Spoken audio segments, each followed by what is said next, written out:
Queridos, graça e paz a todos da parte do nosso Senhor Jesus Cristo. Louvamos a Deus por mais uma oportunidade de estarmos aqui na EBD online. A você que ainda não se inscreveu em nosso canal, inscreva em nosso canal pb.presbítero Samuel Nascimento de Melo. Amém? Dê o seu like, faça o seu comentário lá, tá bom? E a você que já é inscrito, que Deus lhe abençoe, lhe ajude e continue nos ajudando a proclamar a palavra do reino de Deus. A nossa lição de amanhã é a lição de número 4, que ela tem por título amanhã é dia 26 de outubro de 2025, e ela tem por título O Corpo como um Templo do Espírito Santo. Você já parou para pensar sobre isso? Você já parou para meditar sobre o nosso corpo, seu templo e a morada do Espírito Santo?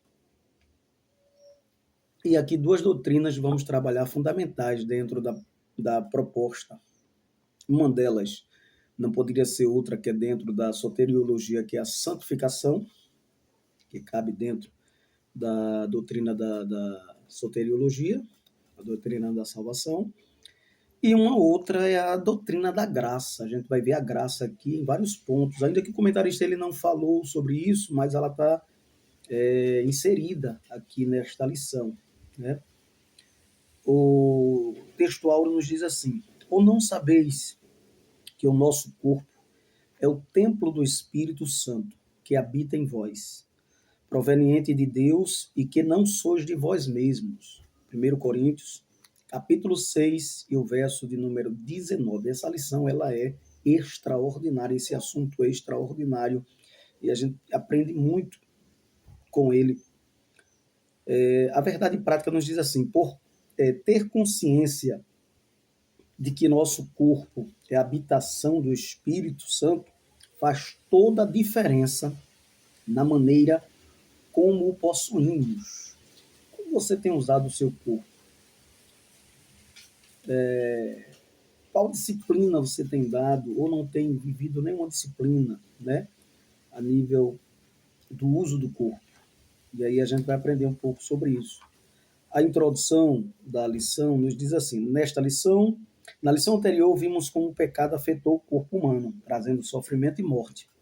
Mas vimos também que a obra redentora de Cristo é poderosa para restaurar todas as coisas, o que inclui a redenção de nossa matéria corrompida pelo pecado, conforme Romanos 8 e 23. Então, nesta lição, a gente estudaremos a respeito do corpo como templo do Espírito Santo. Já parou para pensar nisso, queridos?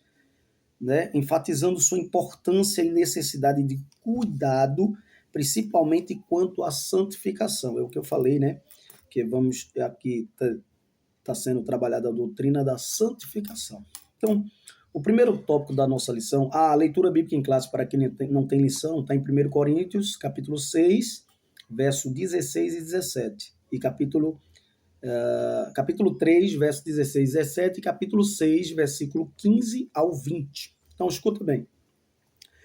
No primeiro tópico da nossa lição, diz assim: corpo, propriedade e habitação divina. Isso é muito sério mesmo. E muitas pessoas, as pessoas muitas vezes não levam em conta, não levam em consideração, mas isto é de uma seriedade tremenda. O primeiro subtópico do primeiro ponto aí nos diz assim: comprado e selado. Assim como o espírito e a alma, nosso corpo também foi comprado por Cristo e tem o selo do Espírito Santo. A gente vai ver isso em Efésios, olha lá. Vamos ver tanto em Coríntios 6 e 20, que diz: porque fostes comprados por bom preço, glorificai, pois, a Deus no vosso corpo e no vosso espírito, os quais pertencem a Deus. Mas a gente vai ver também na carta do apóstolo Paulo, que eu gosto sempre de ler com os irmãos para embasar o que estamos falando, no livro de Efésios, no capítulo de número 1 e o verso 7 ao 13. Capítulo 1 de Efésios, versículo de número 7 ao 13, que diz assim, amados: em quem temos a redenção pelo seu sangue, a remissão das ofensas, segundo a riqueza da sua graça, que ele fez abundar para conosco, em toda sabedoria e prudência, descobrindo-nos o mistério da sua vontade, segundo o seu beneplácito, que tinha proposto em si mesmo de tornar a congregar em Cristo todas as coisas, na dispensação da plenitude dos tempos, as que estão nos céus, como as que estão na terra. Nele, em quem Cristo, também fomos feitos herança, havendo sido predestinados conforme o propósito daquele que faz todas as coisas segundo o conselho da sua própria vontade, com o fim de sermos para louvor da sua glória, nós os que primeiro esperamos em Cristo, em quem também vós estáis, depois que ouviste a palavra da verdade, o evangelho da vossa salvação, e no qual também, tendo crido, fostes selados com o Espírito Santo da promessa. Então, é uma coisa maravilhosa, magnífica, os selados. Isso nos torna propriedades de Deus em todos os aspectos. Quando você compra algo, tem um selo, tem uma marcação, é uma propriedade sua agora. Então, Cristo fez isso conosco, ele nos selou. Somos propriedades de Deus. Então, os aspectos, inclusive no físico, que é literalmente templo e santuário. Somos o espírito, somos a alma e o corpo de Deus. Principalmente no aspecto físico, somos templos ou santuário. Como Jesus prometeu aos discípulos, Jesus disse aos discípulos no capítulo 14, lá em versículos 16 e 17 de João, eu rogarei ao Pai, e ele enviará um outro consolador, ou seja, um igual a mim, da minha mesma espécie, para que esteja convosco. Ele vai dizer assim, o Espírito da verdade que habita convosco, veja bem, a presença dele já está com vocês, mas ele estará em vós, dentro de vocês. Capítulo 14 de João 16 e 17.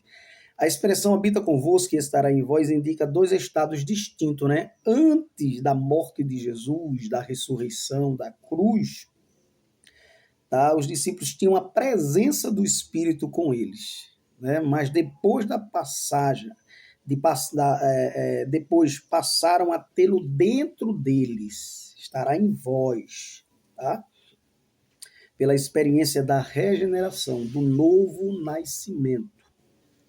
É aquilo que Jesus falou com Nicodemo lá no capítulo 3 de João, versículo 3 a 8. Então, como acontece com todos os que nascem de novo, que são regenerados. Aí o Espírito vai estar em vós, dentro de vós, habitar em vós. Já Tito 3 e 4 e 1 Pedro 1 e 23 vai falar que como propriedade e habitação divina temos de nos santificar e nos dedicar a Deus por inteiro. O Espírito é a alma e o corpo. E isso não é tão fácil, não é tão simples, mas com a graça de Deus e a ajuda do Espírito Santo a gente consegue, Enganam-se os que dizem que ele só quer o coração, e não é bem verdade. Paulo, capítulo 4, versículo 4 do 1 Tessalonicenses vai falar sobre isso. 1 Pedro 1,15 também.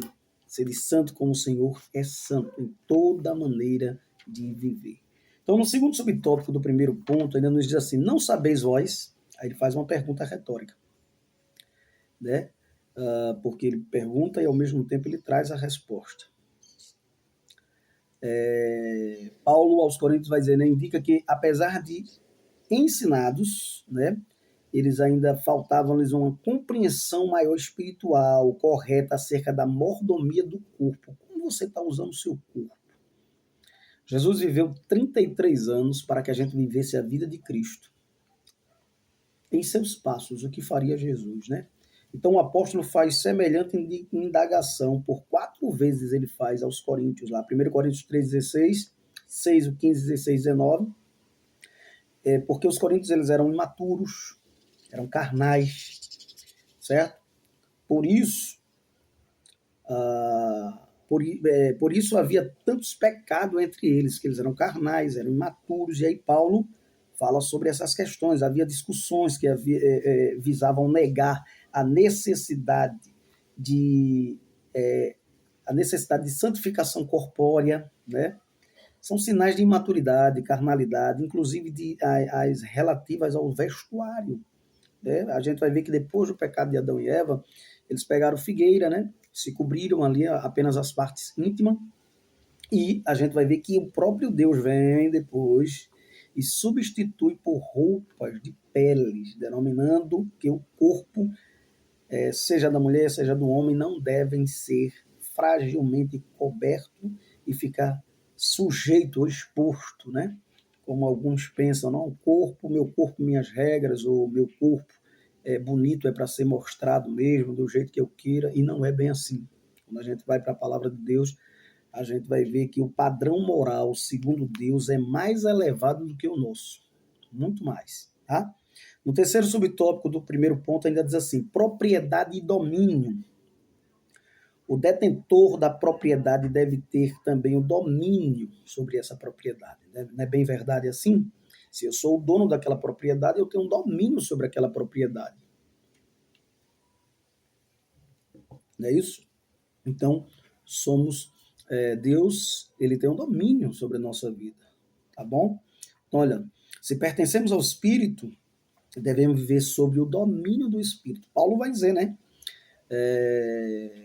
Não vos embriagueis com o vinho que há contenda, mas enchei-vos do Espírito, ou seja, seja submisso, seja dominado pelo Espírito. Paulo vai dizer também em Gálatas 5:22 que uma das virtudes do fruto do Espírito é a temperança, que está ligada ao domínio próprio. Então, Paulo, ele vai dizer, né, como enfatiza Paulo, nosso corpo é para o Senhor. Se é para o Senhor, ele não pode ser administrado e feito qualquer coisa que venha à cabeça. E não para impurezas. Somos membros de Cristo. Um membro de Cristo não vai estar praticando coisas que são indevidas, que são indecentes, que são imorais. Não é verdade? Então, somos templos do Deus vivente. Meu Deus, já parou para pensar nisso? E aí a gente vai ver aqui no segundo tópico uma outra comparação de como o Espírito Santo de Deus, como a presença de Deus atuava no Antigo Testamento e agora no Novo. Por isso o pecado contra o corpo ofende gravemente a santidade de Deus e produz terríveis sofrimentos. Isso é uma grande verdade. E sofrimentos e percas, muitas vezes, irrecuperáveis. Né? Porque se quebra princípio espiritual e aí vai ter problemas irrecuperáveis. Né? Quando isso acontece, a Escritura vai dizer que somente um profundo arrependimento sincero, com a confissão, conduzem a uma verdadeira e completa cura e restauração interior que vai refletir externamente. Tá bom, amados? Então, no segundo ponto da nossa lição, ainda nos diz assim, o corpo como tabernáculo. Já parou para pensar nisso? O primeiro subtópico diz portador da presença. Eu estava meditando e lendo essa lição ontem, estudando, e chorei bastante na presença do Senhor, porque eu estava vendo como somos frágeis diante de tantas situações e como a graça de Deus é absurda para conosco. A gente não merece, a gente não tem condições nenhuma, né?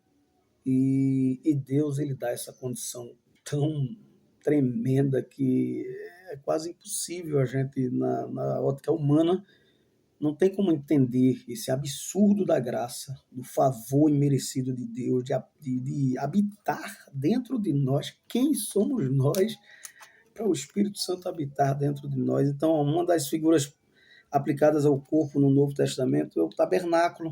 Se você já estudou sobre o Antigo Testamento, você vai observar lá que no tabernáculo, Paulo e Pedro ele usam essas linguagens metafóricas, né? Estamos neste tabernáculo, neste corpo, né? Brevemente hei de deixar este meu tabernáculo, segundo Pedro 1,14 vai dizer isso. Então isso nos remete ao Antigo Testamento, ao tabernáculo de Moisés, e me farão um santuário, e habitarei no meio deles. Veja, Deus habitava no meio deles através do tabernáculo. Hoje ele habita em nós, dentro de nós. Isso é difícil de entender na ótica humana, tá? E solidifica também o entendimento do corpo como portador da presença de Deus. O Todo-Poderoso decidiu viver em nós uma tão frágil habitação. Meu Deus, como podemos ser portadores da presença do Espírito Santo? Meu Deus, é difícil. a gente entender essa perspectiva, essa questão. É muita graça da parte de Deus para com a gente, né? O segundo subtópico do segundo ponto diz tabernáculo e tricotomia. E aí a gente vai ver aquela comparação da analogia do tabernáculo, né, que reforça também o aspecto tricotômico do ser humano. Por quê? A composição era em três partes. Havia, assim como a edificação feita no deserto, né? O tabernáculo compreendia entre o pátio externo, não é isso? O espaço, né, onde ali se fazia o sacrifício, o lugar santo, onde tinha a mesa dos pães da propiciação, pães da presença, candelabro e assim por diante, e um véu que separava o lugar santo do santíssimo, e aí já vem o lugar santíssimo, que era onde estava a arca da aliança, onde eh, se estabelecia a presença de Deus através da arca. Então, no Antigo Testamento, a presença de Deus era representada por uma arca, com dois anjos falando do juízo de Deus, um representando o Pai, o outro o Espírito Santo, e a tampa representando o propiciatório, e dentro os três milagres que aconteceu lá do maná, né, das tábuas e da vara de Arão que floresceu. E ali estava a presença de Deus. Aonde a arca estava, Deus estava. Aquela arca representava a própria presença de Deus. E hoje essa presença já não é representada mais pela arca. Nós somos a arca de Deus, a morada, o templo. Já parou para pensar nisso? Então é muito sério isso aqui, tá? O que lembra a túnel de divisão ali, né, entre alma e espírito, é justamente um véu que separava o lugar santo do lugar santíssimo. Quando o tabernáculo foi levado, a glória do Senhor encheu completamente, né? O Senhor encheu completamente ali aquele lugar. Assim é a presença do Espírito Santo na vida do crente. Veja que coisa tremenda, extraordinária. Lembra quando a arca ficou lá na casa de Obed, que Deus abençoou a casa de Obed? Então, a gente representa essa arca, a bênção de Deus está sobre a nossa vida, independente do que vivemos, independente do que enfrentamos, a vida é um campo de batalha, é uma luta espiritual todos os dias, mas a presença do Senhor está conosco. Se Deus está conosco, somos mais que vencedores, não somos vencedores, somos mais que vencedores. Então, enche-o em sua integridade, corpo, alma e espírito, conforme Efésios 3,19. Isso se torna ainda mais evidente na gloriosa experiências pentecostais. A gente vai ver em Atos 10:44, quando o Espírito Santo vem sobre a vida de Cornélio, da família de Cornélio. A gente vai ver em Coríntios 12:7-11, quando os dons espirituais é distribuído para nós, para a igreja, cada membro do corpo de Cristo. Terceiro subtópico fala um tabernáculo guiado, e aí a gente vai ver a questão de sermos guiados pelo Espírito Santo, por essa presença, por esse Senhor que habita em nós, que nos domina. Não nos dominamos mais. A gente não vai para onde quer, a gente vai para onde o Espírito Santo quer. A gente não faz o que quer, a gente faz o que o Espírito Santo quiser que façamos. Então, outra lição espiritual que extraímos da metáfora do tabernáculo é a importância de ter a presença de Deus como guia permanente e eficaz em nossa vida. Irmãos, quando não somos dirigidos pela presença de Deus, como não temos foco, porto desejado, né, propósito, a gente fica sem rumo, e a gente não pode ficar sem rumo. Cristo é o nosso rumo. Pergunte a Cristo: Senhor, o que é que tu queres da minha vida? O que é que tu queres para onde eu vá? Onde eu devo me dirigir? E Deus, com certeza, lhe dará a resposta. Agora, se você ficar calado, ou procurar tomar suas próprias decisões, e aí fica difícil, porque aí você não está dependendo desse Senhor que habita em vós. Então, se a nuvem do Senhor que estava sobre o tabernáculo se levanta, os filhos de Israel caminhavam, se não se levantava, permaneciam no mesmo lugar. Esse deve ser o nosso lema, essa deve ser a nossa direção. Cristo é o nosso guia, o Espírito Santo vai nos guiar. Ser sensível ao Espírito nos livra de decisões e movimentos errados em nosso viver diário. Quantas vezes, irmãos, os irmãos não podem ter se encontrado, inclusive eu já me encontrei em situações que a gente parece estar num barco no meio do mar, do oceano, sem leme, sem direção, sem rumo, e dependendo literalmente dessa direção de Deus, desse guia, do Espírito Santo como nosso guia para nos levar ao porto desejado, ao lugar que devemos chegar, né?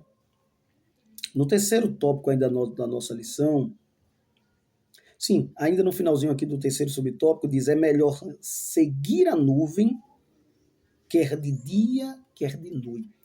Por quê? Porque vamos no caminho certo, no caminho que Deus quer que estejamos, né? Na direção que Deus quer que estejamos, do que a gente tomar nossas próprias decisões e quebrar a cara e ficar decepcionado, muitas vezes até com Deus, quando na verdade a atitude foi minha, a posição foi minha, né? Terceiro tópico da nossa lição para encerrarmos: cuidando do templo do espírito. No primeiro subtópico diz assim, ó, fugir da prostituição. Isso aqui é muito sério, porque quando a Bíblia fala referente ao diabo, ele diz resistir ao diabo. Quando a Bíblia fala sobre o mundo, diz não ameis o mundo, nem o que no mundo há. Mas quando a Bíblia fala de pecado interno e de pecados, de atitudes humanas, né, de caráter sexual, ela vai dizer fugir. Né? Temos três inimigos: o mundo, que é o sistema, o diabo, e a carne. Quando a Bíblia vai falar de pecados referentes à carne, ela manda fugir. José fugiu e teve vitória, né? Já Sansão não fugiu, se abraçou, brincou com o pecado e se agarrou com as colunas depois do tempo. E a primeira coisa que tiraram de Sansão foi a visão. Sansão ficou cego, perdeu a visão, quando ele já tinha perdido há muito tempo a visão espiritual. Né? Sansão foi quebrando, quebrando todo, como eu posso dizer,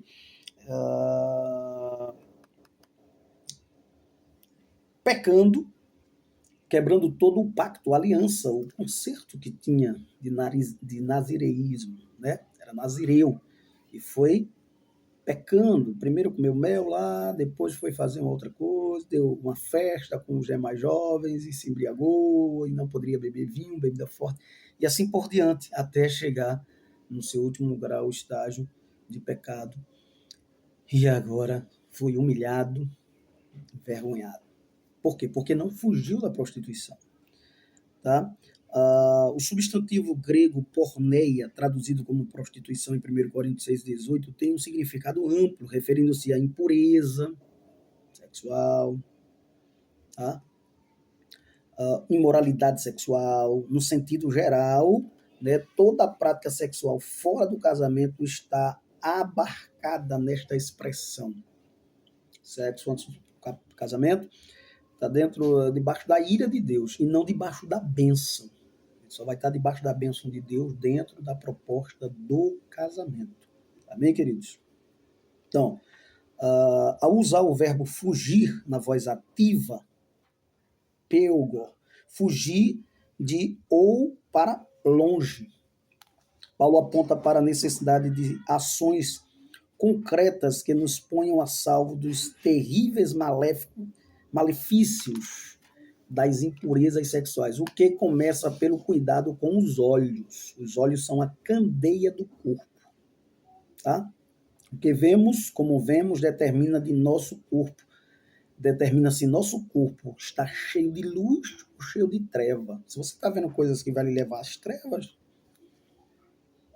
você vai estar com treva na sua vida. Se você está vendo com algo que vai lhe ser referente à luz, você vai ter luz na sua vida. A palavra de Deus é lâmpada para os nossos pés e luz para o nosso caminho. Precisamos ser luz e precisamos ser sal. E para isso a gente tem que pôr coisas boas diante dos nossos olhos, né? Além dos nefastos efeitos espirituais, o pecado sexual produz graves consequências físicas e mentais. Por exemplo, a pornografia, né? Por exemplo, tem se tornado um vício altamente destrutivo. Homens casados, viciados na pornografia, deixam as mulheres em segundo plano, se aviciam, tem problemas depois até psíquico, né? Vai ter disfunção, muitas vezes, na questão do seu órgão genital, vai ter vários problemas que vai ser consequente deste pecado terrível, que é o vício da pornografia. Vai ter aquilo ali como o prazer da sua vida e vai estar fora da proposta da bênção de Deus que é o homem e a mulher se relacionar. Então ele vai dizer aqui, ó, o alerta divino é imperativo e radical, fugir, fugir. Então quantas pessoas estão presas nesse pecado demoníaco, terrível, que tem prendido muitas pessoas mesmo, e muitas, algumas, elas procuram se libertar deles e Deus liberta, graças a Deus, e outras não, ficam caladas, ficam no oculto, e isso é terrível, e isso tem destruído lares, tem destruído casamentos, tem acontecido coisas absurdas, abomináveis aos olhos de Deus. Por quê? Porque os olhos estão às trevas, estão habituados com coisas que não produz fruto digno de arrependimento. Amém? Então, segundo subtópico, disciplinas espirituais. Aqui vem uma proposta muito boa que o comentarista coloca para a gente trabalharmos, né? Ele vai dizer que para uma vida espiritual plena, como templo do Espírito Santo, não basta que os membros do corpo deixem de ser instrumentos do pecado. Não é apenas deixar de ser instrumentos do pecado. É preciso apresentá-los a Deus como instrumentos de justiça, conforme Romanos 6 e 12 e 13, tá? E o culto em sacrifício vivo, santo e agradável a Deus, conforme Romanos 12 e o primeiro. O antigo culto da antiga aliança era oferecido um sacrifício morto, um animal, né, de acordo com o pecado, o tipo do pecado, mas aqui não, aqui é em sacrifício vivo. Nosso corpo é apresentado agora como ofício santo. Sacrifício no grego é ofício sagrado, ofício santo a Deus. É por meio do corpo que praticamos as mais importantes disciplinas da nossa vida espiritual, como o jejum. Você está jejuando? Eu estou jejuando, preciso jejuar mais. Preciso jejuar, a grande verdade. Muitas vezes não estamos nem jejuando. Na oração, você está orando, né? Colocar um tempo de oração a Deus no dia, diariamente. Precisamos disso, amados, tá?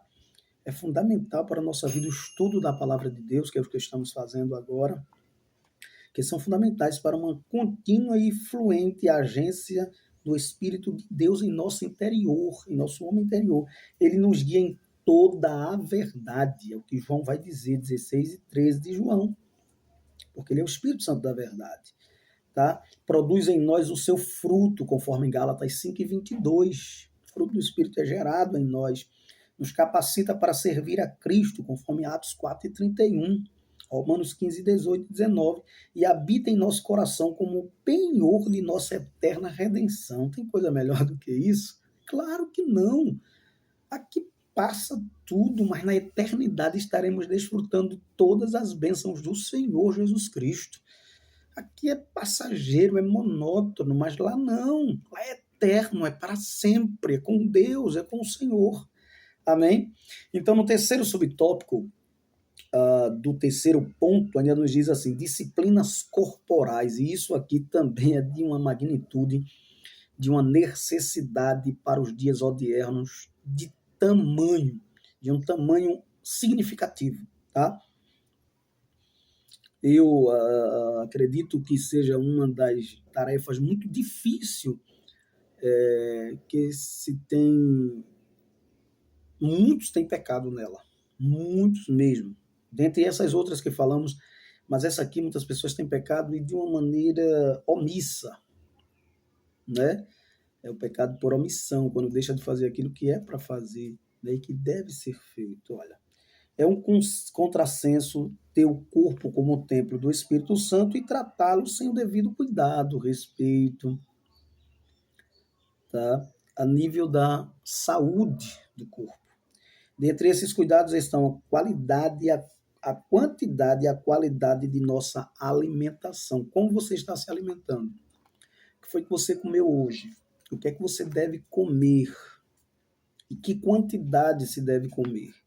Então, temos visto muitos obreiros, muitas pessoas que eles têm deixado bastante a desejar nessa área. Inclusive, é uma das áreas que seria bem interessante na escola bíblica de obreiro a gente ter uma aula específica sobre a educação ou a reeducação alimentar. Como você está se alimentando? Como eu estou me alimentando? Como devo me alimentar? O que devo fazer para evitar certas situações até mesmo para evitar doenças, né, precoce. Então, diz assim, às vezes se afirma em tom jocoso, né, que crente não bebe, mas come muito. As pessoas até riem, a gente ri, mas isso tem sido um pecado por omissão e que tem afetado muitas pessoas. E quantas pessoas têm morrido de coração, de infarto, devido a isso aqui, a essa falta de prudência, de domínio próprio, né, de equilíbrio dentro dessa proposta da alimentação. Não seria reflexo da falta de moderação de alguns? Isso aqui? Além do aspecto alimentar, descanso, especialmente o sono. Ele vai falar aqui, o comentarista, de 3 coisas importantes. A questão do alimento, para termos uma qualidade de vida melhor. E aí a gente vai estar cuidando do corpo, do templo e a moral de Cristo. Porque não é só quem fuma, quem bebe, né? Porque tem gente que diz assim, não, na Bíblia não tem dizendo que é proibido fumar, né? Mas somos templos e moradas do Espírito Santo. A partir que você fuma, cada cigarro é 5 minutos a menos de vida. A partir que você bebe, você destrói seu fígado, destrói seus órgãos internos. Você vai se matando aos poucos. Então é preciso esse policiamento. E ele vai dizer, especialmente no sono, dormir bem também, a qualidade de vida através do sono, que é uma coisa que tem sido difícil devido à correria do dia a dia que temos em muitas áreas, em muitos trabalhos. E exercícios físicos também são importantes cuidados para o corpo e a mente. Eu que o diria, a gente precisa estar se exercitando. Nós, como cristãos, muitas vezes não praticamos praticamente nenhum esporte ou nenhum exercício físico. E é preciso a gente praticar. Cabe-nos também fazer o uso regular dos meios de saúde preventivos, né, e curativos disponíveis. Né? Fazer exames anual, procurar ver como é que estão as suas taxas. Então, tudo isso, meus amados, é importante, porque somos templos e moradas do Espírito Santo. E aí, cabe a nós cuidar desse corpo, até mesmo para ter um tempo de vida maior, para poder evangelizar, ganhar vidas para o reino de Deus, né? E praticar esses atos maravilhosos estabelecidos pela palavra de Deus. Cuidar do corpo com santidade, disciplina espiritual e equilíbrio físico é essencial para honrar a presença do Espírito Santo em nós. Não é qualquer pessoa, não, é o próprio Espírito Santo habitando dentro de nós. Então, o que a gente está fazendo, irmãos? Com o nosso corpo, com a nossa alma, com o nosso espírito. Que disciplina temos tido com o nosso corpo?